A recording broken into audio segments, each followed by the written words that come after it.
জাহান্নাম তো বড় ভয়ঙ্কর জায়গা। কোরআনে কারীমের এক জায়গায় আল্লাহ বলেন, তালফাহু বুজুহাহুমুন নার, তালফাহু বুজুহাহুমুন নার ওয়া হুম ফিহা কালিহুন। জাহান্নামীদেরকে যখন জাহান্নামে ফেলে দেওয়া হবে, জাহান্নামের আগুন এতটাই প্রচণ্ড, হ্যাঁ, দগ্ধ হবে, দগ্ধ করে ফেলবে মানুষদেরকে। আল্লাহ বলেন, তালফাহু বুজুহাহুমুন নার, জাহান্নামের আগুন তাদেরকে পুড়ে সারহার করে দিবে। ওয়া হুম ফিহা কালিহুন, জাহান্নামে তাদেরকে বিভৎস অবস্থায় থাকবে। কেমন যেন তাদের চেহারার দিকে তাকাইলে অন্য মানুষরা বয়ে বয়ে আতঙ্কিত হয়ে যাবে। ওই দিন আল্লাহ রাব্বুল আলামিন তাদেরকে ডেকে ডেকে বলবেন, আলাম তাকুন তুতলা আলাইকুম আয়াতি। হে জাহান্নামীরা, হে পাপিষ্ঠরা, হে নাফরমানেরা, কেন জাহান্নামে আসলি? আল্লাহ ওই দিন নাফরমানদেরকে ধিক্কার দিবে আর বলবে, আলাম তাকুন তুতলা আলাইকুম আয়াতি, আমার আয়াতটি পরে পরে শোনানো হয় নাই? ও বাজান বলেন তো, উলামায়ে কেরাম কোরআনের তাফসীর করে করে আমাদেরকে শোনাইছে কি শোনাই নাই? বলেন শোনাইছে কিনা? বলেন শোনাইছে, শোনাইছে।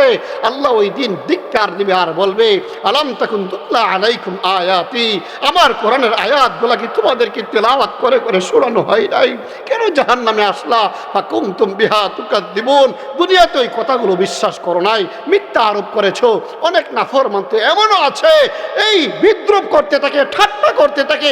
আর শুনছি মোল্লা মৌলবীরা কত কিছুই বলবে, এমনও নাফরমান আছে। আল্লাহ ওই দিন তাদেরকে বলবে, আমার আয়াত তেলাওয়াত করে করে তোমাদেরকে শোনানো হইতো, আর তোমরা এগুলাকে মিথ্যা আরোপ করতা। ওই দিন নাফরমানরা কাঁদবে আর বলবে, রব্বানা গলাবাত আলাইনা শিকওয়াতুনা ওয়া কুন্না কওমান দাল্লিন। আল্লাহ, আমাদের হতভাগা আমাদের উপর গালেব হয়ে গেছিল, আমরা বড় দুর্ভাগা ছিলাম, আমরা বড় হতভাগা ছিলাম। না নামাজ পড়ছি, না রোজা রাখছি, না ইবাদত করছি, না বন্দেগী করছি। ওয়া কুন্না কওমান দাল্লিন। আল্লাহ, আমরা কুবরা সম্প্রদায় ছিলাম।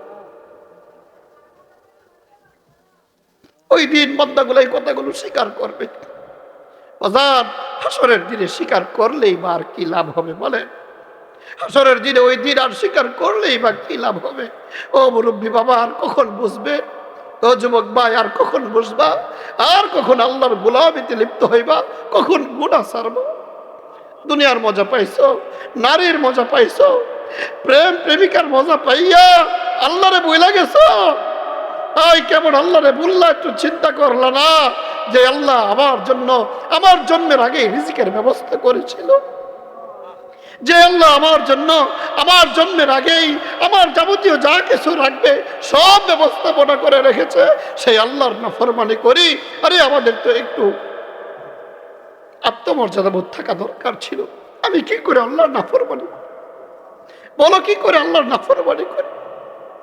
হাসরের ময়দানে গুনাহগাররা কাঁদবে আর বলবে, আল্লাহ রব্বানা আখরিজনা মিনহা ফাইন উদনা ফাইন্না যালিমুন। গুনাহগার ওই দিন কাঁদবে আর বলবে, আল্লাহ আমাদেরকে জাহান্নাম থেকে মুক্তি দান করেন।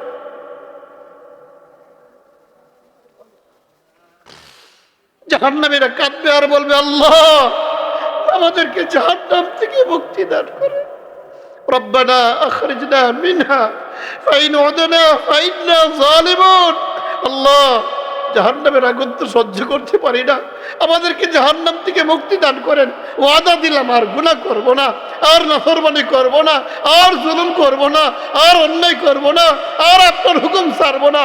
ওই দিন আল্লাহর কাছে ওয়াদা দিবে আর কাঁদবে, জাহান্নাম থেকে বের হওয়ার জন্য চেষ্টা করবে আর বলবে, ফাইন উদনা, যদি দুনিয়া থেকে পুনরায় গুনাহ করি, ফাইন্না যালিমুন, তো আমরা সবচেয়ে বড় জালেম হব, আমরা সবচেয়ে বড় খারাপ হব। এইভাবে কাঁদবে আর বলবে, আল্লাহ বের করে দেন না জাহান্নাম থেকে, বের করে দেন না জাহান্নাম থেকে। না রে বাবা না, ও বন্ধু, আজকে এই সময়, দুনিয়ার এই সময়, আখিরাতে যাওয়ার পরে আর ফিরবা না, আর আসতে পারবা না। আল্লাহ ওই দিন বান্দাকে বলবে, আওয়ালাম নুআম্মিরকুম মা ইয়াতাযাক্কারু ফীহি মান তাযাক্কার। হে বান্দা, আমি কি তোমাদেরকে এমন লম্বা একটা হায়াত দেই নাই, যেই হায়াতে তুমি ইচ্ছা করলে আমি আল্লাহর গোলামি করতে পারতা, যেই হায়াতে ইচ্ছা করলে আমি আল্লাহ পাকের স্মরণ করতে পারতা, যেই হায়াতে ইচ্ছা করলে আমি আল্লাহর গোলামি আর সাজদা দিতে পারতা আমাকে? এই হায়াত হায়াত কি তোমার আমি দেই নাই? ও বন্ধু, যারা সামনে বসা আছো সবর সুরে বলো তো, আল্লাহ কি আমাদেরকে লম্বা একটা হায়াত দিয়েছে?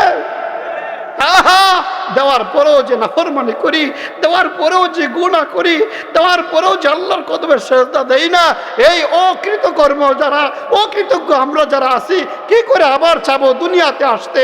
আল্লাহ ওই দিন ঘোষণা করে জানায় দিবেন, আল্লাহ ওই দিন ঘোষণা করে জানায় দিবেন, ক্বাল আখসাউ ফিহা ওয়ালা তুকাল্লিমুন। ওই দিন সবচাইতে বড় নৈরাশ্যের কথা হলো ওইটা।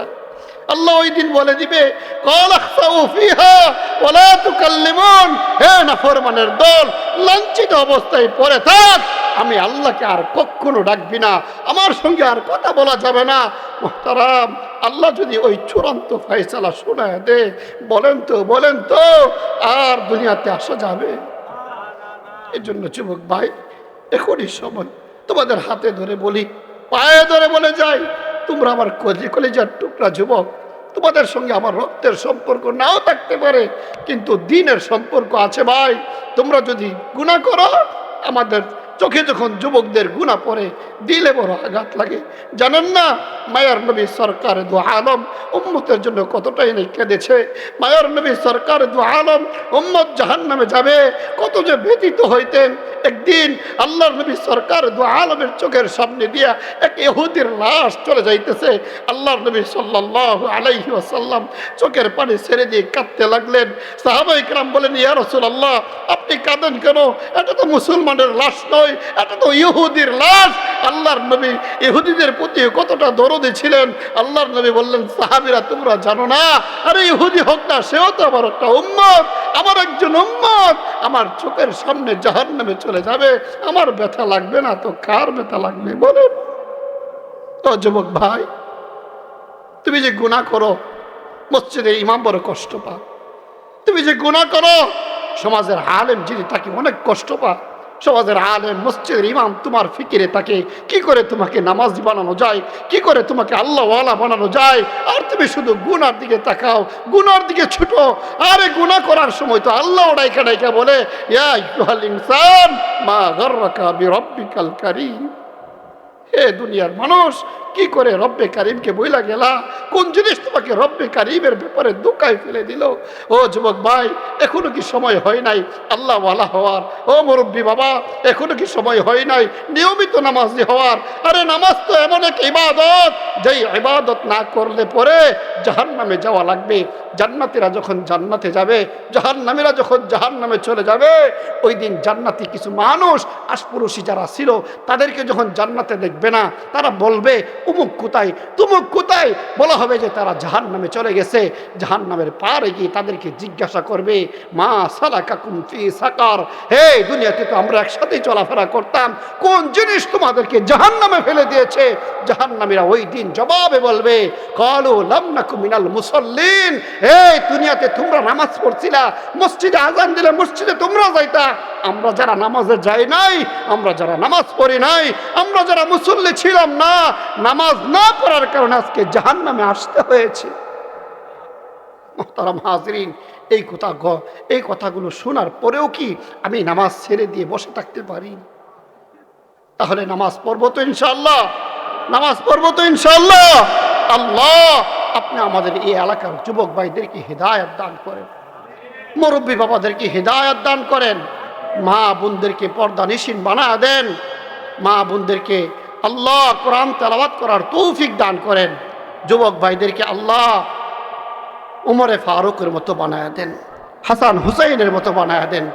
একটা সময় এমনও গিয়েছে যেই সময়ে আমি পৃথিবীতে ছিলাম, আমার বাবা ছিল, দাদা ছিল, এর আগে আমাদের পূর্বপুরুষরা ছিল, তারা আজকে কবরে শুয়ে গেছে। একটা দিন আসবে আমি এই পৃথিবীতে থাকবো না, আমার সন্তানেরা থাকবে, আমার নাতিনৎকর থাকবে, আমার আত্মীয় স্বজনরা থাকবে, থাকবো না শুধু আমি। আজকে কিসের আশায়, কিসের জন্য আমি আখিরাত ভুলে গেলাম? এই জিনিসটাই তো বোঝা দরকার ছিল। মহতারাম দোস্ত বুজুর্গ, এই পৃথিবীতে কেউ চিরকাল থাকতে পারে না। এমনকি আম্বিয়ে কেরামতও চিরকাল থাকতে পারে নাই, নবীগঞ্জ এই জায়গায় চিরকাল থাকতে পারে নাই। আপনি আমি চিরকাল এই পৃথিবীতে থাকার কোনো আশা আছে? না। মহতারাম দোস্ত বুজুর্গ, ছিলাম না এক সময়, আসি বর্তমানে, ভবিষ্যতে না থাকবো না। তো আমি যে এই সামান্য সময়ের হায়াত নিয়ে এই পৃথিবীর মধ্যে আগমন করলাম, আমাকে যে আল্লাহ পাঠাইছেন, কি ছিল মাকসাদ, কি রহস্য ছিল? আল্লাহ আপনাকে আমাকে এই দুনিয়ার মধ্যে প্রেরণ করার পিছনে এই জিনিসটা আপনাকে আমাকে অনুধাবন করতে হবে। আল্লাহ পাক রব্বুল আলামিন কোরআনে কারীমের এক জায়গায় প্রশ্ন করে বলেন, আফা হাসিবতুম আন্নামা খালাকনাকুম আবাসা, হে দুনিয়ার মানুষ, তোমরা কি মনে করেছো যে আমি আল্লাহ তোমাদেরকে অনর্থক বানাইছি? ভাই, আমার সামনে যারা বসা আছেন, জবান খুলে বলেন তো, আল্লাহ কি আমাদেরকে অনর্থক বানাইছে? দুনিয়াতে আমরা সামান্য থেকে সামান্য একটা কাজ করলে এর পিছনে কোনো না কোনো একটা মাকসাদ থাকে, রহস্য থাকে। তো আল্লাহ যে আমাদেরকে বানাইছেন, অনর্থক তো বানাই নাই, অবশ্যই কোনো না কোনো একটা রহস্য আছে, মাকসাদ আছে। কোন কারণে আল্লাহ আপনাকে আমাকে বানাইলেন?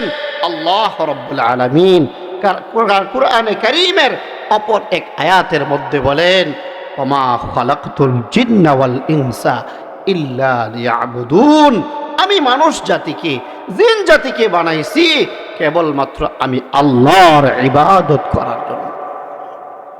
মুহতারাম বলেন, আমি আপনি এই দুনিয়ার হায়াতের জিন্দেগিতে যে আসছি, আমার হায়াতের জিন্দেগিতে মূল টার্গেটই হইল আল্লাহ পাকের গোলামি, আল্লাহ পাকের ইবাদত আর বন্দেগী করা। আমি যদি আল্লাহ পাকের ইবাদত করতে পারি, আমি যদি আল্লাহ পাকের গোলামি করতে পারি, আমার হায়াতের জিন্দেগিতে জীবনের শুরু লগ্ন থেকে নিয়ে শেষ পর্যন্ত আমি আল্লাহ পাকের প্রতিটা হুকুম যদি নিজের জীবনে বাস্তবায়ন করতে পারি, তাহলে আল্লাহ যে আমাকে একটা নির্ধারিত সময়ের হায়াত দিয়েছেন, সেই হায়াতের জিন্দেগিতে আপনি আমি সফল হতে পারবো। আর যদি ইবাদত না করতে পারি, বন্দেগী না করতে পারি, আল্লাহর কদমে সেজদা দিতে না পারি, আল্লাহর সন্তুষ্টি যদি আমি হাসিল করতে না পারি, ভাই দুনিয়ার সব আমি পেয়ে গেলাম, আমার অট্টালিকা আছে, আমার বাড়ি আছে, আমার গাড়ি আছে, আমার জমি আছে, আমার সন্তান আছে, শুধু কেবলমাত্র নাই আমার ভাগ্যে আল্লাহর ইবাদত, নাই আমার ভাগ্যে আল্লাহর কদমে সেজদা, না আছে আল্লাহর হুকুমের কোনো পরোয়া। মনে রাখেন, দুনিয়ার সব থাকলেও যদি ইবাদত না থাকে জিন্দেগিতে, তো আপনার আমার জিন্দেগিটাই নাকাম আর ব্যর্থ হয়ে গেল। এই জন্য মুহতারাম হাজিরিন, আপনার আমার হায়াতের জিন্দেগি যদি সফল কাম হতে হয়, তো একমাত্র আল্লাহর গোলামির মাধ্যমেই সফল কাম হবে। আল্লাহর গোলামি ছাড়া আপনার আমার জীবন সুন্দর হতে পারে না, সফল কাম হতে পারে না।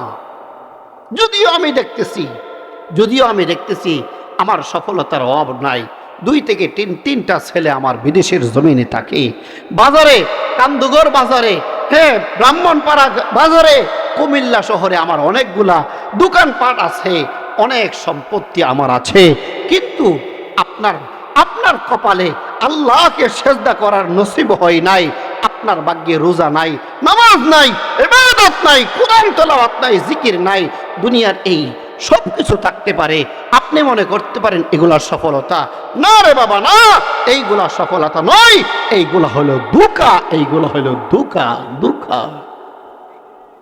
মুহতারাম হাজিরিন, আল্লাহ রাব্বুল আলামিন কোরআনে কারীমের এক আয়াতের মধ্যে বলেন, ওমা উতিতুম মিন শাইইন ফামাতাউল হায়াতিদ দুনিয়া ওয়া যিনাতুহা ওমা ইনদাল্লাহি খায়রুন ওয়া আবকা আফালা তাকিলুন।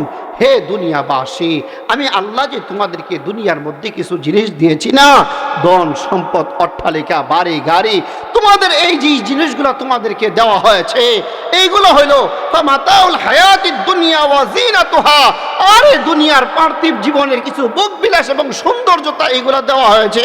মনে রাখো, এগুলো চিরস্থায়ী নয়, এগুলো ধ্বংস হয়ে যাবে। কিন্তু যদি গোলামি করে আসতে পারো বান্দা, আমি আল্লাহর কদমে সেজদা দিয়ে আসতে পারো বান্দা, আমি আল্লাহকে খুশি করে যদি আসতে পারো, তোমার জন্য আমি আখিরাতে যা রাখছি, ওমা ইনদাল্লাহি খায়রুন ওয়া আবকা, আল্লাহ তাআলার কাছে যা আছে বান্দার জন্য এইগুলো হলো উত্তম এবং শ্রেষ্ঠ, এইগুলার কোনো শেষ হবে না। সুবহানাল্লাহ। আফালা তাকিলুন, বান্দারে এরপরও কি তুমি বুঝবা না? এরপরও কি তুমি চিন্তা করবা না?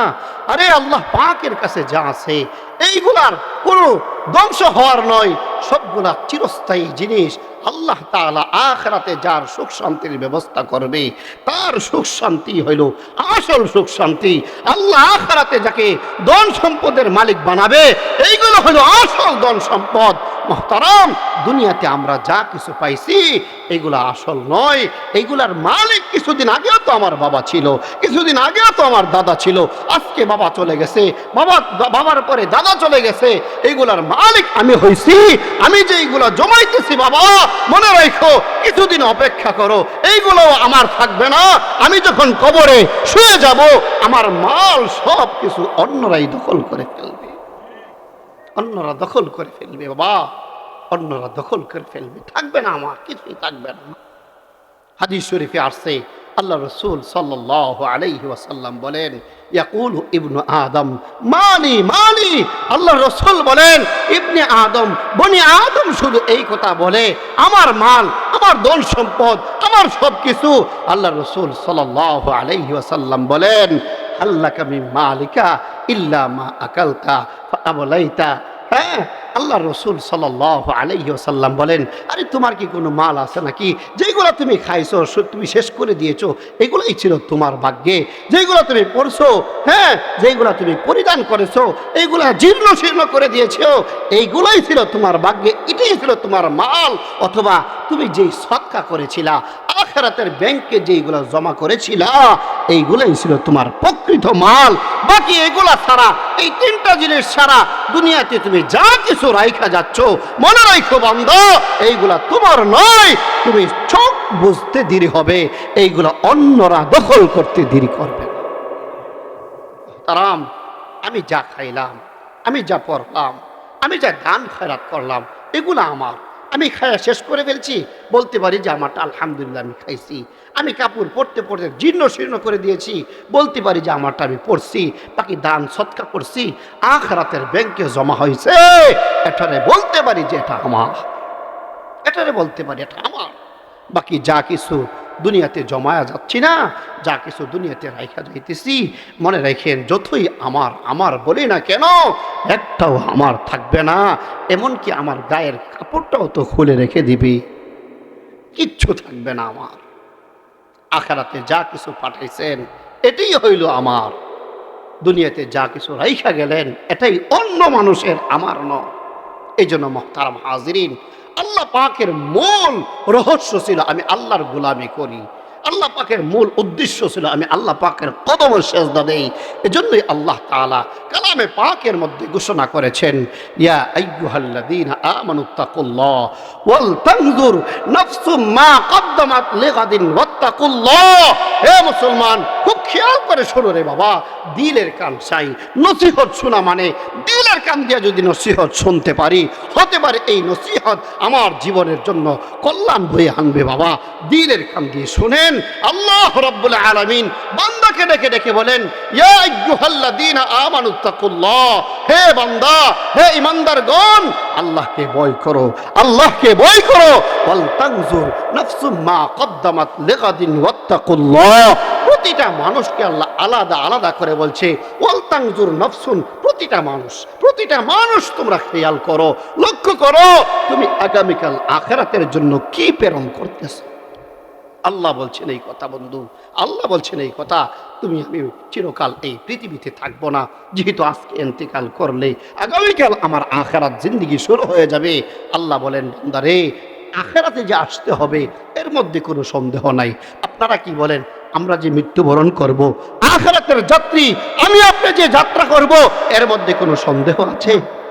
এই জন্য আল্লাহ বলেন, ওয়াল তানজুর নাফসুম মা কদ্দামাত লিগাদ, আগামীকাল আখিরাতের জন্য বান্দা তুমি কি প্রেরণ করতেছো, প্রতিটা নফস তুমি খেয়াল করে করে দেখো কি করতেছো। বাবা, আজকে সারাটা দিন আমার চলে যায় শুধু গুনাহ আর গুনাহ, সারাটা দিন চলে যাই শুধু দুনিয়া কামাই করতে করতে। সারাটা জিন্দেগি আমি এইভাবেই কাটাইতেছি। সকালে বাজারে যাই, সন্ধ্যায় বাজার থেকে ফিরে আসি, দোকানপাটের মধ্যে ব্যবসা বাণিজ্যের মধ্যে সময় দিতে দিতে এক ওয়াক্ত নামাজ আমি পড়তে পারি না। এক ওয়াক্ত নামাজ আমার সুযোগ হয় না পড়ার জন্য।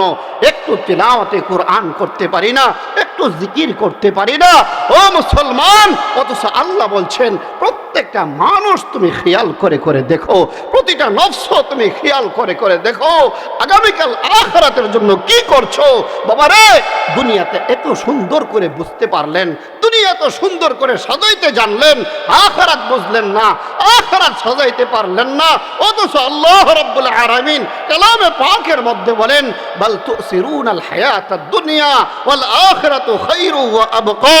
বান্দারে, তোমরা দুনিয়াতে থাইকা শুধু দুনিয়ার জীবনটাকে প্রাধান্য দিচ্ছ, দুনিয়া কামাই করাটাকে প্রাধান্য দিচ্ছ, দুনিয়ার জন্য তোমার মাথার ঘাম পায়ে ফেলে ফেলে তুমি সময় নষ্ট করে দুনিয়া সাজাচ্ছ। অথচ তুমি জানো না এই দুনিয়া ক্ষণস্থায়ী, এই দুনিয়া শেষ হয়ে যাবে। ওয়াল আখিরাতু খায়রুন ওয়া আবকা। আখিরাত হইল উত্তম, আখিরাত হইল শ্রেষ্ঠ, আখিরাত হইল চিরস্থায়ী জীবন। তারাম, আমরা যারা গুনাহ করি, আমরা যারা নামাজ পড়ি না, আমরা যারা আল্লাহর কদমে সাজদা দিতে পারি না, আমাদের দিলে চোট লাগা দরকার ছিল। আমরা যারা নামাজ না পড়েও খুব আনন্দের সহিত চলাফেরা করতেছি, আমরা যারা আখিরাতের ফিকির না করেও খুব আনন্দের সহিত চলাফেরা করতেছি, আমার আপনার ইমানের কি হালাত একটু চিন্তা করে দেখেন তো। আল্লাহ রাসূল সাল্লাল্লাহু আলাইহি ওয়াসাল্লাম এক হাদিসের মধ্যে ইমানের একটা মানদণ্ড আপনাকে আমাকে বলছেন। এক হাদিসের মধ্যে আল্লাহ রাসূল বলেন ইদা সাররাতকা হাসানাতুকা ওয়া ইদা সাআতকা সাইয়্যাতুকা ফাআনতা মুমিন। রাসূল করিম সাল্লাল্লাহু আলাইহি ওয়াসাল্লাম বলেন, হে আমার উম্মত শোনো, যদি তোমার নেক কাজ তোমাকে খুশি করতে পারে, তুমি নামাজ পড়ছো বড় দিলে আনন্দ লাগতেছে, ওয়াজ মাহফিল সাজাইতে পারছো বড় দিলে খুশি লাগতেছে, জিকির করতে পারছো তোমার দিলে আনন্দ অনুভব হচ্ছে, তিলাওয়াতে কোরআন করতে পারছো দিলে আনন্দে আত্মহারা হয়ে গেছে, তুমি আল্লাহর রাস্তায় সদকা করতে পারছো দিলের মধ্যে বড় খুশি অনুভব করছো, মানুষকে সহযোগিতা করছো দিলের মধ্যে বড় আনন্দ লাগতেছে, তোমার একজন মানুষকে তুমি কিছু উপকার করতে পারছো তোমার দিলে আনন্দ অনুভব হচ্ছে, মনে রাখো আল্লাহ রাসূল বলেন ইযা সাররাতকা হাসানাতুকা, তোমার নেক কাজ যদি তোমার আনন্দ দেয়, ওয়া ইযা সাআতকা সাইয়্যাতুকা, আর তুমি যদি কখনো কখনো গুনাহ করে ফেলো, কখনো কখনো অন্যায় করে ফেলো, গুনাহ করার কারণে অন্যায় করার কারণে তোমার দিলে বড় আঘাত লাগছে, তোমার দিলে বড় চোট লাগছে, হায় হায় আমি কি করে ফেললাম, আমি মাওলার নাফরমানি করলাম, হায় হায় আমি কি করে ফেললাম, আমি আল্লাহ তাআলার অবাধ্য হয়ে গেলাম, এই কথা যদি দিলের মধ্যে আসে, গুনাহ করার কারণে যদি দিলের মধ্যে অনুশোচনা তৈয়ার হয়, আল্লাহর রাসূল বলেন যাই না রাখো তোমার ঈমান তখনও বাকি আছে। আল্লাহ রাসূল বলছেন ইদা সাররাতকা হাসানাতুকা ওয়া ইদা সাআতকা সাইয়্যাতুকা ফাআনতা মুমিন, যদি তোমার নেক কাজ তোমারে খুশি করাইতে পারে আর গুনার কাজ তোমাকে কষ্ট দেয়, মনে রাখো তোমার ঈমান বাকি আছে, তোমার ঈমান এখনো আছে, দিলের মধ্যে ঈমান আছে। মুহতারাম, বোঝা দরকার এই হাদিসের মানদণ্ডটা আপনার আমার মধ্যে আনা দরকার।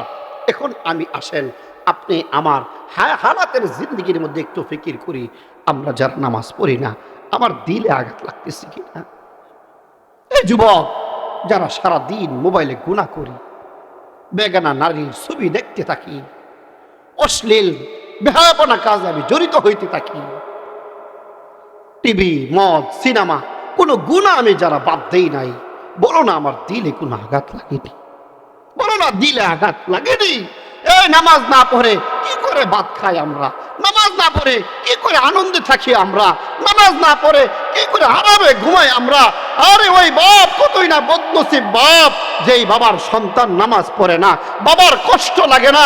ওই মা কতই না বদনসিব মা, যেই মায়ের মেয়ে পর্দায় থাকে না, ছেলে পর্দা করে না, অথচ মা ছেলে সন্তানকে কিছুই বলে না।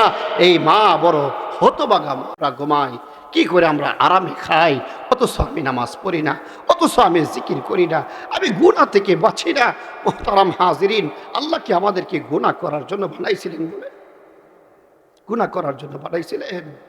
আল্লাহ কেমন যেন বান্দা যখন গুনাহ করে না, আল্লাহ বান্দাকে ডাকে আর বলে, ইয়া আইয়ুহাল ইনসান মা গাররাকা বিরব্বিকাল কারীম, হে আমার বান্দারা, কোন জিনিস তোমাকে রব্বে কারীমের ব্যাপারে ধোঁকায় ফেলে দিয়েছে? যেই রব তোমাকে সুন্দর একটা অবয়ব দিয়েছে, সুন্দর চেহারা দিয়েছে, সুন্দর আকৃতি দিয়েছে, সেই রবের নাফরমানি তুমি করো কি করে? এই আমার বান্দা, কি করে রব্বে কারীমের ব্যাপারে ধোঁকায় পড়ে গেলা? এই বাবা, গুনাহ করার সময় কেমন যেন আমার আল্লাহ বান্দার দিকে তাকায় তাকায় বলে, হে বান্দা, কি করে তুমি গুনাহ করো, কি করে আমি আল্লাহর নাফরমানি করো? অথচ আমি আল্লাহ তোমারে বানাইছিলাম নাফরমানির জন্য নয়, আমি আল্লাহ তোমারে বানাইছিলাম আমি আল্লাহর ইবাদতের জন্য। নাফরমানি যখন বান্দা করতে থাকে না, আল্লাহ বড় অসন্তুষ্ট হয়। আরাম, যেই মানুষ আল্লাহকে অসন্তুষ্ট করে, যেই মানুষ আল্লাহর দিলে আঘাত দিয়ে গুনাহ করতে থাকে, এর চাইতে হতভাগা আসমানের নিচে জমিনের উপর আর কেউ থাকতে পারে না, আর কেউ থাকতে পারে। মুহতারাম, আমরা যারা গুনাহ করি, আখিরাতের ফিকির আমরা করি না। আমরা দুনিয়ায় পাইয়া এতটাই পাগল পারা হয়েছি, আখিরাত বইলা গেছি। আমার এই কথা স্মরণ নাই যে যে কোনো মুহূর্তে মালাকুল মউত আমার সামনে আসতে পারে, যে কোনো মুহূর্তে মালাকুল মউত আমার সামনে আসতে পারে। আমাকে মালাকুল মউত ধাক্কা দিলেই কবরে চলে যেতে হবে। আরে কত মানুষের জানাজা আমি জীবনে পড়ছি, কত মানুষকে কাফন দাফন নিজের হাতে করছি। একটা দিন আসবে আমার জানাজা মানুষ পড়বে, আমার কাফন দাফন মানুষ করবে। হাদিস শরীফে আসছে, আল্লাহ রাসূল সাল্লাল্লাহু আলাইহি ওয়াসাল্লাম বলেন, কাফা বিল মাউতি ওয়াইজা, কাফা বিল মাউতি ওয়াইজা। আরে একজন মানুষের মৃত্যুই ওয়াজ হিসেবে সবচেয়ে বড় যথেষ্ট। ওয়াজ হিসেবে একজন মানুষের মৃত্যুই যথেষ্ট। একজন মানুষ আমার সঙ্গে চলতো, আমার চাচাতো ভাইটা আমার সঙ্গে একসাথে বাজারে যাইতো, একসাথে হাট বাজারে চলাফেরা করতাম। আমার চাচাতো ভাই আজকে কবরে, আমি তার জানাজা পড়ে কবরস্থ করে আসলাম। আরে চাচাতো ভাই চলে গেছে, আমিও তো একদিন চলে যাব। কেন আমার দিলে এই কথা আসে না? উনি যখন মরছে আমিও মরব, উনি যখন কবরে গেছে আমিও কবরে যাব। রাসূল যে বলেছেন, কাফা বিল মাউতি ওয়াইজা, একজন মানুষের মৃত্যুই ওয়াজ হিসেবে যথেষ্ট। কেন মানুষের মৃত্যুটাকে আমার ওয়াজ হিসাবে আমি নেই না? আমি কেন ফিকির করি না যে আমিও মরব? যেইভাবে চলতেছি, যেইভাবে গুনাহ করতেছি, মনে হচ্ছে না না আমি বুঝি মরব না, আমি বুঝি আল্লাহর আদালতে যাইব না, আমি বুঝি আল্লাহ তাআলার কাছে জবাব দিব না। না রে বান্দা, না, অবশ্যই প্রতিটা কাজের হিসাব আল্লাহর কাছে দিতে হবে। প্রতিটা কাজের হিসাব আল্লাহর কাছে দিতে হবে বান্দা। আমরা যারা গুনাহ করি, আমরা যারা নামাজ ছেড়ে দেই, পর্দা করি না, চোখের হেফাজত করি না, জিকির আজকারের প্রতি অভ্যস্ত হইতে পারতেছি না, শুধু গুনাহ আর গুনাহ করতেছি। হাসরের ময়দানে যখন গুনাহ নিয়ে উঠবো, হাসরের ময়দানে যখন কোনো বান্দা গুনাহ নিয়ে উঠবে, আর আল্লাহ তাআলা যখন বান্দাকে বলবে, হে আমার বান্দা, আমি আল্লাহ তো তোমারে বানাইছিলাম আমার ইবাদতের জন্য, কেন নাফরমানি করলা, কেন গুনাহ করলা? বান্দা ওই দিন ও আল্লাহকে ধোঁকা দেওয়ার চেষ্টা করবে, ওই দিন আল্লাহর কাছে অস্বীকার করার চেষ্টা করবে, না আল্লাহ গুনাহ তো করি নাই, দুনিয়াতে শুধু নেক আমল করছি, গুনাহ করি নাই। গুনাহগারদের ব্যাপারে যখন আল্লাহর কাছে এই কথা বলবে, গুনাহ অস্বীকার করবে, আল্লাহ বান্দার জবানে তালা লাগায়া দিবে।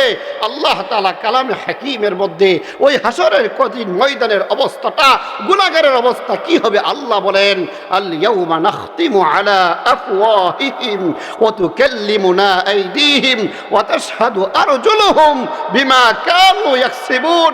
আল্লাহ রাব্বুল আলামিন বলেন, ও মা, ও বোন, ও বাবা, ও যুবক ভাই, দিলের কান দিয়ে কথা শুনো, দিলের কান দিয়ে কথা শুনো রে বাবা। হাসরের কঠিন ময়দানে গুনাহগারকে যখন আল্লাহ বলবে, গুনাহ করছো কেন, অস্বীকার করতে দিতে হবে, জবানে আল্লাহ তালা লাগায়া দিবে। প্রতিটা গুনাহগারের জবান তালাবদ্ধ হয়ে যাবে। গুনাহগারের হাত গুনাহ করছে বিদায় তার বিরুদ্ধে সাক্ষ্য দিবে, গুনাহগারের পা গুনাহ করার কারণে তার বিরুদ্ধে সাক্ষ্য দিবে। পা বলে দিবে, আল্লাহ এই মানুষটা না আমাকে দিয়ে হাইটা হাইটা গুনার আসরে গিয়েছিল, হাত বলে দিবে আল্লাহ এই মানুষটা না আমাকে দেই কিন্তু ব্যবহার করে করে এই গুনাহগুলা করছিল, হাত পা অঙ্গ প্রত্যঙ্গ, হ্যাঁ মাথা থেকে নিয়ে আমার পা পর্যন্ত প্রতিটা অঙ্গ গুনাহগারের বিরুদ্ধে সাক্ষ্য দিবে। বাবারে একটু মুরাকাবা করে চিন্তা করে দেখো না, একটু মুরাকাবা করে চিন্তা করে দেখো না, বাবার বিরুদ্ধে যদি ভাইয়ের বিরুদ্ধে যদি বাবা সাক্ষ্য দেয়, বাবার বিরুদ্ধে যদি সন্তান সাক্ষ্য দেয়, মানুষ এটাকে লুপে নেই। তোমার ভাই তোমার বিরুদ্ধে বলার কথা না, তোমার বাবা তোমার বিরুদ্ধে বলার কথা না, তোমার বাবা যখন তোমার বিরুদ্ধে সাক্ষ্য দিয়েছে, হা তুমি এই অপরাধ অবশ্যই করছো, এটাই প্রমাণিত হয়। বাবারে বাবা তো আমার শরীরের কোনো অংশ না, আমার ভাই তো আমার শরীরের কোনো অংশ না, এরপরও যদি বাবা আর ভাই আমার বিরুদ্ধে সাক্ষ্য নেই, এটা বিচারক যিনি আছে আমলে নিয়ে নেন। আর ওই দিনের কথাটা একটু খেয়াল করে দেখেন, বাবা নয়, ভাই নয়, আপনজন নয়, স্বয়ং আমার নিজের হাত যদি আমার বিরুদ্ধে সাক্ষ্য দেয়, স্বয়ং আমার পা যদি আমার বিরুদ্ধে সাক্ষ্য দেয়, ওই দিন আল্লাহ এই কথাগুলো কতটা আমলে নিবে, আল্লাহ আমার বিরুদ্ধে আমার এই কথাগুলো কতটা গ্রহণযোগ্য করে নিবে।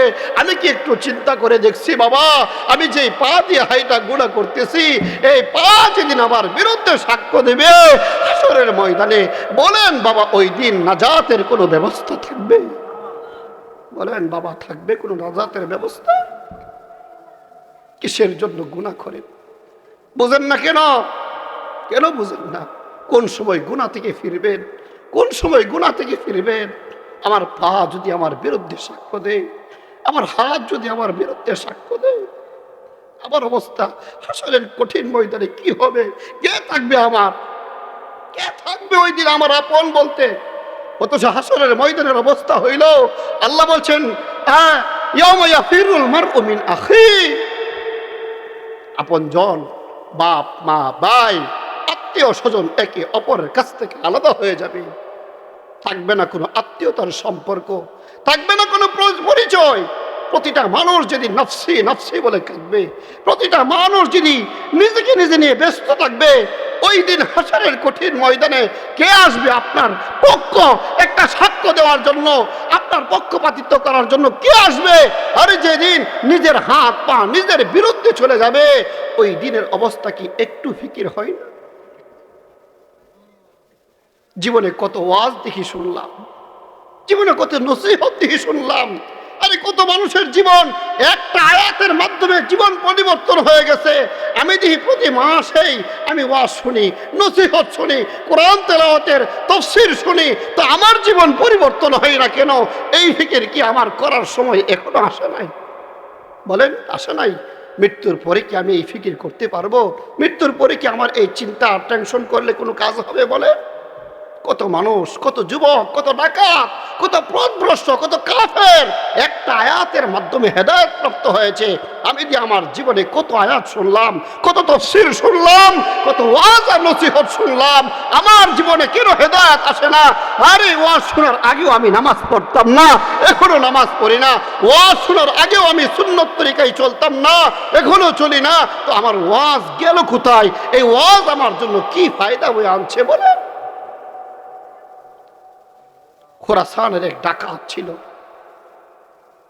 কিতাবের মধ্যে লেখে প্রসিদ্ধ ডাকাত ছিল ফুজাইল ইবনে ইয়াস। ফুজাইল ডাকাত, নাম শুনলেই মানুষ থরথর করে বয়ে কাঁপত। ফুজাইল ডাকাত একদিন এক মানুষের বাড়িতে গেলেন, ডাকাতি করবেন। ডাকাতি করতে গেছেন, কিন্তু বাড়ির মালিক যিনি বড় ভালো মানুষ ছিলেন, তেলাওয়াতে কোরআন গভীর রজনীতে ওইটা কোরআন তেলাওয়াত করতেছিলেন। বাবা আজকে তো আমাদের সমাজে কোরআন তেলাওয়াতের প্রচলন নাই, আছে শুধু গান বাজনার প্রচলন। যুবকরা মোবাইলে গান শুনে, নর্তকীর নাচ দেখে কোরআন তেলাওয়াত শিখতেও চাই না, শুনতেও চাই না। দুঃখের বিষয় বাবা। যাই হোক, ওই দিকে কথা না। ডাকাত গেছে ডাকাতি করতে, ফুজাইল ডাকাত, নামকরা ডাকাত এলাকার মধ্যে। কিন্তু ঘরের মালিক যিনি উনি কোরআন তেলাওয়াত করতেছিলেন, ওই মুহূর্তে উনি যেই আয়াতে কারিমাটা তেলাওয়াত করেছেন, শুধু একটা আয়াত ফুজাইলকে পরিবর্তন করে ডাকাত থেকে ভালো করে ওলির কাতারে নাম লেখা দিয়েছে। আরে ফুজাইল ইবনে আয়াস কোরআন তেলাওয়াত শুনতেছিলেন, বাড়ির মালিক এই আয়াত তেলাওয়াত করতেছিলেন, আলাম ইয়ানি লিল্লাযিনা আমানু আন তাখশা কুলুবুহুম লিযিকরিল্লাহ।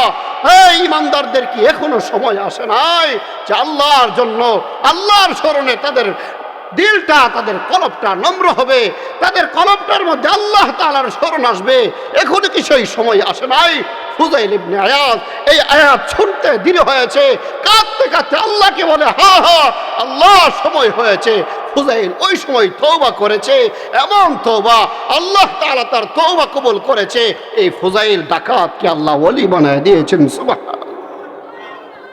মুহতারাম, একটা আয়াত তো যথেষ্ট, আমার হেদায়েতের জন্য যথেষ্ট হলো না কেন?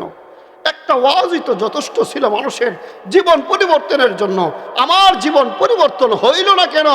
বুঝা রাখেন, আল্লাহ তাআলার নেক নজর বুঝি আমার মধ্যে নাই, আমি বড় কপাল পোড়া, এই জিনিস বুঝতে হবে। বড় কপাল পোড়া বাবা। মুহতারাম দোস্ত বুজুর্গ, আখিরাতের ফিকির আপনি আমি করি না, কবরের ফিকির আপনি আমি করি না, হাসরের ময়দানের ভয়াবহ অবস্থার দিনে আমার কি অবস্থা হবে ওই ফিকির করি না। অথচ সাহাবায়ে কেরাম রিদওয়ানুল্লাহি আলাইহিম আজমাইন গণ, যাদেরকে আল্লাহ রাব্বুল আলামিন দুনিয়ার হায়াতের জিন্দেগিতে বেহেশতের জান্নাতের গ্যারান্টি সার্টিফিকেট দিয়েছিলেন, ওই সকল সাহাবায়ে কেরাম দুনিয়াতে থাকাকালীন জান্নাতের সুসংবাদ প্রাপ্ত হওয়ার পরেও তারা আখিরাত নিয়ে এতই ফিকির করতেন, কবর নিয়ে এতই ফিকির করতেন। আল্লাহু আকবার। এক হাদিস আমি আপনাদেরকে শোনাই মুহতারাম হাজিরিন। আবু মুসা আশআরী রাদিয়াল্লাহু তাআলা আনহু থেকে হাদিস বর্ণিত। আবু মুসা আশআরী রাদিয়াল্লাহু তাআলা আনহু বলেন, আমি একদিন মসজিদে নববীর মধ্যে গেলাম। আমি মসজিদে নববীর মধ্যে গিয়ে আল্লাহর নবীর সঙ্গে সাক্ষাৎ করব, উযু করে সুন্দর করে মসজিদে নববীর মধ্যে গেলাম, কিন্তু গিয়ে দেখি মসজিদে নববীর মধ্যে আল্লাহর নবী নাই, বের হয়ে চলে গেছেন। সাহাবায়ে কেরাম যারা ছিলেন মসজিদে জিজ্ঞাসা করলাম, আল্লাহর নবী কোথায়? সাহাবায়ে কেরাম বললেন, এই দিক দিয়ে একটু আগে নবীজি চলে গেছেন। দিলের কান দিয়ে কথা শুনেন বাবা, হাদিস শুনাইতেছি। আল্লাহ নবীর সাহাবায়ে কেরামদেরকে আল্লাহ তাআলার নবী যাদেরকে জান্নাতের সার্টিফিকেট দিয়েছিলেন তাদের হালাত শুনাইবার জন্য আমি একটু হাদিস শুনাইতেছি আপনাদেরকে। আবু মুসা আশআরী বলেন, আমি ওই রাস্তা দিয়ে হাঁটতে লাগলাম, যাইয়া দেখি সামনে একটা বাগান ছিলেন, ওই বাগানের ভিতরে একটা কূপ ছিল। আল্লাহর নবী ওই কূপের পাড়ে গিয়ে বসলেন। আমি নবীর কাছে গেলাম, গিয়ে বললাম, ইয়া রাসূলুল্লাহ, আপনি এই বাগানে আরাম করবেন আর আমি বাগানের গেইটে দাঁড়ায় আমি পাহারাদারি করব। আপনাকে আমি পাহারাদারি করব, যদি কেউ আপনার সাক্ষাতে আসে আপনার অনুমতি ছাড়া কেউ যাতে আপনাকে কষ্ট দিতে না পারে, আমি এই পাহারাদারি করব। আল্লাহর নবী বাগানের ভিতরে আরাম করতেছিলেন। সাহাবী আবু মুসা আশআরী বাগানের পাশেই দাঁড়ায়, বাগানের গেইটের সামনে দাঁড়িয়ে আল্লাহর নবীর পাহারাদারি করতেছিলেন। মুসলমান ভাইয়েরা আমার, আল্লাহর নবীর সরকার দু আলম, আল্লাহর নবীর সাহাবী আবু মুসা আশআরী রাদিয়াল্লাহু তাআলা আনহু বাগানের গেইটের মধ্যে দাঁড়াইয়া বিশ্বনবী সরকার দু আলমের পাহারাদারি করে। আল্লাহর নবী বাগানের ভিতরে আরাম করে। এমন সময় হযরতে আবু বকর সিদ্দিক রাদিয়াল্লাহু তাআলা আনহু আগমন করলেন। আবু মুসা আশআরী বাধা দিয়ে বললেন, বাগানের ভিতরে প্রবেশ করা যাবে না, যতক্ষণ পর্যন্ত আল্লাহর নবীর অনুমতি না পাওয়া যাবে বাগানের ভিতরে যাওয়া যাবে না। আল্লাহর নবীর কাছে আবু মুসা আশআরী চলে গেলেন, গিয়ে বললেন, ওগো নবীজি, আবু বকর আসছে, আপনার সঙ্গে সাক্ষাৎ করতে চাই, আমি কি আবু বকরকে আসার অনুমতি দিবনি? আল্লাহর নবী সরকার দু আলম বলেন, ও আবু মুসা আশআরী, যাও যাও, আবু বকর সিদ্দিকের আমার কাছে আসার জন্য পারমিশন দাও, পাশাপাশি আবু বকর সিদ্দিককে এই কথা জানায় দাও, আবু বকর জান্নাতি, আল্লাহ আবু বকরকে জান্নাতের সুসংবাদ দিয়েছেন। সুবহানাল্লাহ। মুসলমান ভাইরা আমার, আবু মুসা আশআরী এবার আবু বকর সিদ্দিককে ডেকে বলেন, আল্লাহর নবী আপনাকে বাগানের ভিতরে যাওয়ার অনুমতি দিয়েছে, পাশাপাশি আপনার কপাল বড় ভালো রয় আবু বকর, আল্লাহর নবী আপনাকে জান্নাতের সার্টিফিকেট দিয়েছে, বলেছে আপনি নাকি বলে জান্নাতি। সুবহানাল্লাহ। আবু বকর বাগানের ভিতরে ঢুকলেন, আল্লাহর নবীর ডান পাশে গিয়ে বসে গেলেন। কিছুক্ষণ পরে আবার ওমরে ফারুক আসলেন, আবার আবু বকর সিদ্দিক রাদিয়াল্লাহু তাআলা আনহুর পরে ওমর ফারুককে বাধা দিয়ে বললেন, না না, বাগানের ভিতরে যাওয়া যাবে না, রাসূলুল্লাহর অনুমতি ছাড়া ভিতরে প্রবেশ করা যাবে না। আল্লাহর নবীর কাছে আবু মুসা আশআরী আবার গিয়ে বললেন, ওগো নবীজি, দ্বিতীয়বার আবার ওমর ফারুক আসছে, বাগানে ঢুকতে চাই, আপনি বললে অনুমতি দিলে আসার পারমিশন দিব। আল্লাহর নবী এবার তাকে ডেকে বললেন, যাও যাও, ওমরকেও এবার বাগানের ভিতরে ঢোকার পারমিশন দিয়ে দাও। হ্যাঁ আবু মুসা, ওমরকে এবার জানা দাও, ওমরও জান্নাতি, আল্লাহ ওমরকে জান্নাতের সার্টিফিকেট দিয়েছেন। সুবহানাল্লাহ। মুসলমান ভাইয়েরা আমার, এবার ওমরে ফারুকও ভিতরে ঢুকলেন, ওমরে ফারুককেও জান্নাতের সুসংবাদ দেওয়া হইল। তৃতীয়বারের মাথায় ওসমান গনি আবার আসলেন, ওসমান গনিকে বাধা দিয়ে বলা হইল, আল্লাহর নবীর অনুমতি ছাড়া যাওয়া যাবে না। আল্লাহর নবী সরকার দু আলমের কাছে আবু মুসা আশআরী গিয়ে বললেন, ওগো নবীজি, ওসমান বাগানের ভিতরে ঢুকতে চাই, পারমিশন আসেনি। আল্লাহর নবী বলেন, যাও, ওসমানকেও বলো আসার জন্য, তবে ওসমানকেও জানায় দিও ওসমানও জান্নাতি। সুবহানাল্লাহ। মুহতারাম, এই হাদিস আমি আপনাদেরকে শোনালাম এই জন্য যে দুনিয়াতে থাকাকালীন আল্লাহর নবী 3 জন সাহাবায়ে কেরামদেরকে জান্নাতের সুসংবাদ দিয়েছেন। কিন্তু জান্নাতের সুসংবাদ প্রাপ্ত সাহাবায়ে কেরামদের আখিরাতের ফিকির কতটুকু চিন্তা করে দেখেন, দিলের কান দিয়ে কথা শুনেন। আবু বকর সিদ্দিক যেই মানুষটাকে জান্নাতের সুসংবাদ দিয়েছে, আবু বকর সিদ্দিক এমন একজন মানুষ যেই মানুষটাকে আল্লাহ তাআলা বেহেশত যে তৈরি করছেন, বেহেশতের 8টা দরজা আছে।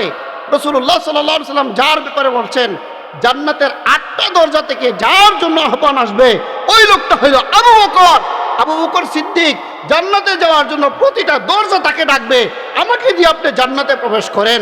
এমন আবু বকর সিদ্দিক এত সুসংবাদ প্রাপ্ত হওয়ার পরেও আখিরাতের ফিকিরে আবু বকর সিদ্দিক এতটাই প্রকম্পিত ছিল, কোন সময় আবু বকর গাছের পাতাকে সম্বোধন করে করে বলতেন, হায় আবু বকর, তুমি যদি মানুষ না হয়ে গাছের পাতা হইতা তো আল্লাহর কাঠগড়ায় তোমাকে দাঁড়াইতে হইত না।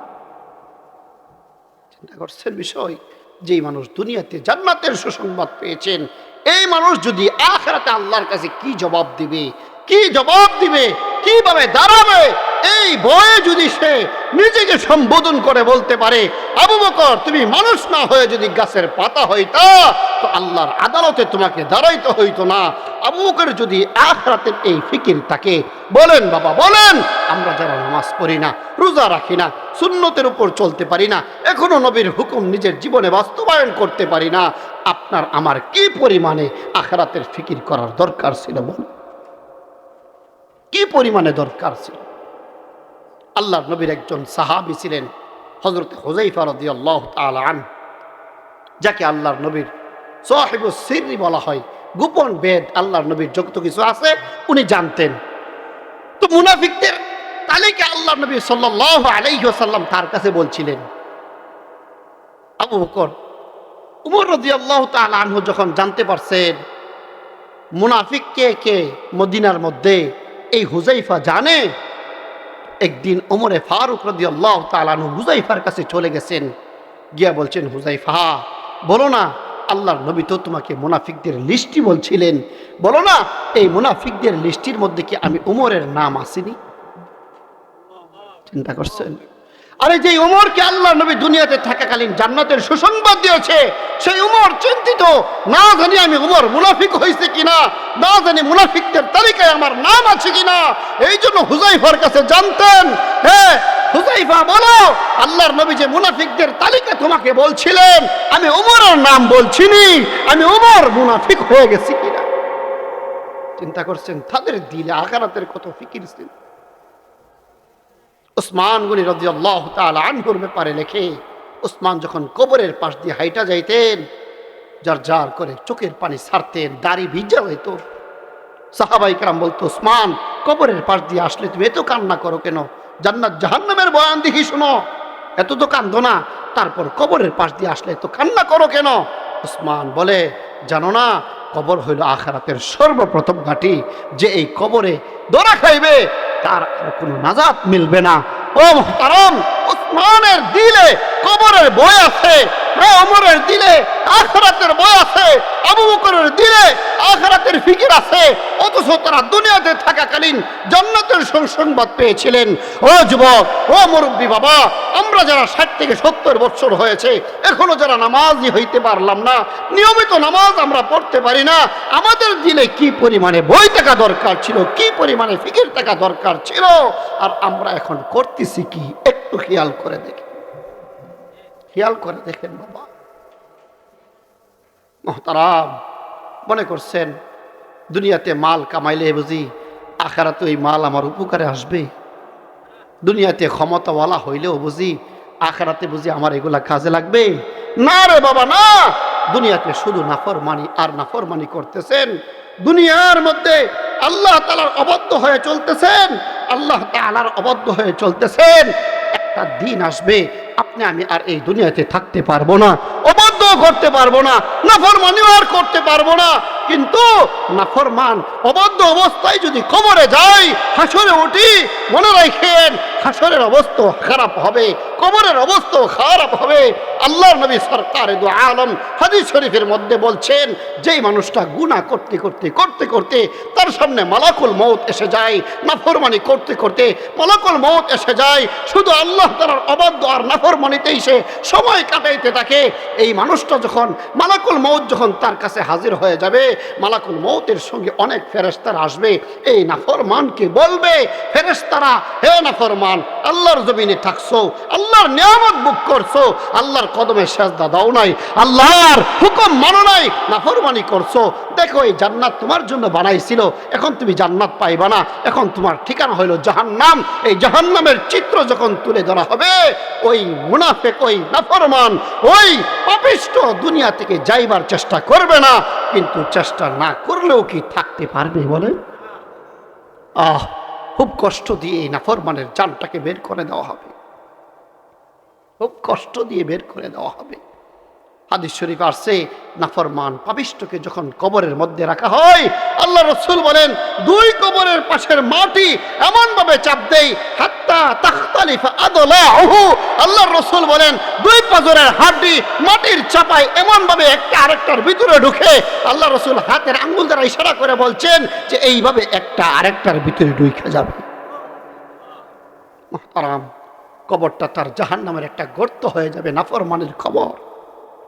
এই নাফরমান যখন হাসরের ময়দানে উঠবে না, হাসরের ময়দানে যখন নাফরমান উঠবে, বাবা যারা গুনাহ করি এই কথাগুলো খুব ফিকির করে শুনতে হবে।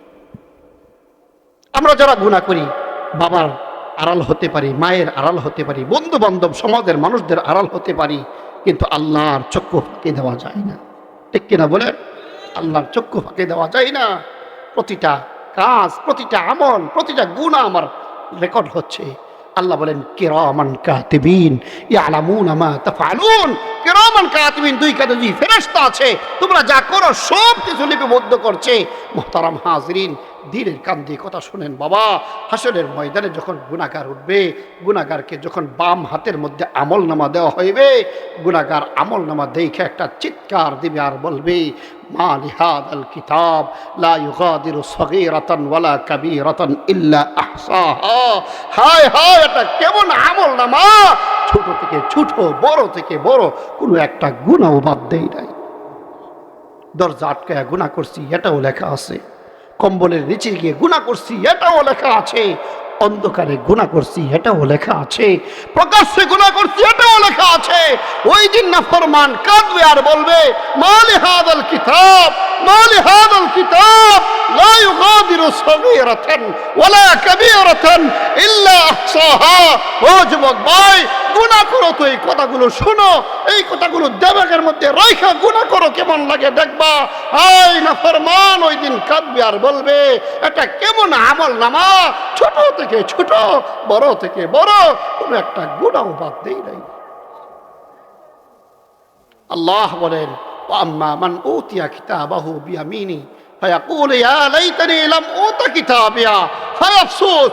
গুনাহগারকে যখন বাম হাতে আমলনামা দেওয়া হইবে, মুফাসসিরিনে কেরাম বলেন বাম হাতে যে আমল নামা দিবে স্বাভাবিকভাবে দেবে না রে বাবা, পেট দিয়ে হাতটা ঢুকায়া ফিট দিয়ে বের করে হাতটা বাঙ্কা করে যখন নাকি আমল নামা বাম হাতে দেওয়া হইবে, আমল নামা পাইয়া গুনাহগার চিৎকার করবে আর বলবে ইয়া লাইতানি লাম উতা কিতাবিয়া, হায় আফসোস যদি আমার আমল নামা আমার হাতে না দেওয়া হইতো, ওলাম আদরি মা হিসাবিয়া, হায় আফসোস আমি যদি আমার হিসাব নিকাশ সম্পর্কে না জানতাম। ইয়া লাইতাহা কানাতিল কাদিয়া, হায় আফসোস মৃত্যুই যদি আমার জীবনের চূড়ান্ত ফয়সালা হতো, মৃত্যুর পরবর্তী জিন্দেগি যদি আমার না আসতো, আমি যদি মৃত্যুর পরে হাসরের ময়দানে ওঠা না লাগতো, কতই না ভালো হইতো। ওই দিন নাফরমান কাঁদবে, ওই দিন পাপিষ্ঠরা কাঁদবে, কিন্তু কে শুনে রে কার কান্না? ওই দিন কাঁদলে আর কি লাভ হবে বলেন? মুহতারাম, আমরা যারা মাল কামাইতে কামাইতে অর্থ সম্পদ কামাই করতে করতে করতে করতে আখিরাত ভুলে গেছি, নামাজের সময় নামাজ পড়তে পারি না। মাহে রমজান আসলে ইবাদতের মাস আল্লাহ দিয়েছিলেন ইবাদত করার জন্য, আর আমি এই মাসটাকে ব্যবসার মাস বানায় ফেলছি, শুধু কামাই করছি, রোজা রাখতে পারি নাই। মোট কথা আল্লাহর বন্দেগীতে আমি আমার জীবন কাটাইতে পারি নাই, শুধু মাল কামাইছি, শুধু সম্পদ জমাইছি। হাসরের কঠিন ময়দানে ওই গুনাহগাররা কাঁদবে আর বলবে মা আগনা আন্নি মালিয়া, হায় আফসোস আমার মাল আমার কোনো উপকারে আসে নাই, মাল কোনো উপকারে আসে না। ক্ষমতাওয়ালারা ওই দিন কাঁদবে আর বলবে হালাকা আন্নি সুলতানিয়া, হালাকা আন্নি সুলতানিয়া, হায় হায় আমার ক্ষমতা চিরকালের জন্য ধ্বংস হয়ে গেছে। কত ক্ষমতাওয়ালারা দেখেন না আপনি, আপনার আমার চোখের সামনে কত ক্ষমতাওয়ালাদের ক্ষমতা শেষ হয়ে গেছে।